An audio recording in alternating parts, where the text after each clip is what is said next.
Hello, friends. Today, as I cook dinner for my family, let's talk about learning how to be content with what we have. In a world that constantly pushes us to want more, it can be challenging to find contentment in what we already possess. I have had moments where I felt overwhelmed by the desire for more, whether it's material possessions, career achievement, or even personal growth. This constant mindless striving left me feeling exhausted and unhappy. One particular evening stands out vividly.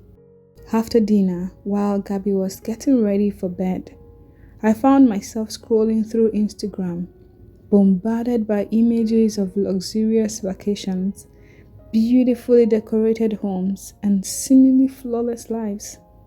Envy and dissatisfaction crept in, adding to the lingering feeling of inadequacy I had been carrying.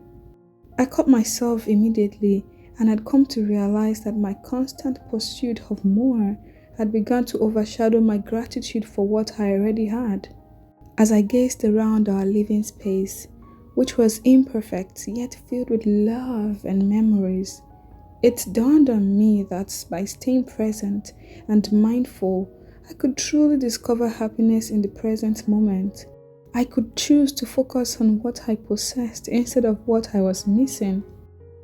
Apostle Paul in Philippians 4:11-13 shares that he had learned to be content in all circumstances, whether in need or plenty. It taught me that contentment isn't reliant on external circumstances, but on an internal state of gratitude and trust in God's provision. I have been wholeheartedly embracing the secret of being content as well, like setting aside time each day to acknowledge and cherish what I have. I made an effort to be present in the moment and accept it without judgment. I proactively focus on positives and learn vital lessons from challenges.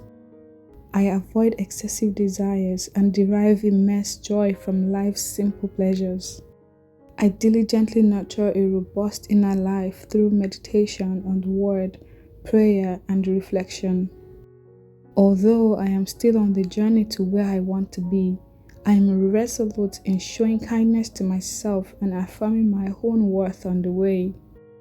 As we conclude this episode, I encourage you to take a moment to reflect on your own life. What are the simple blessings that you might be overlooking?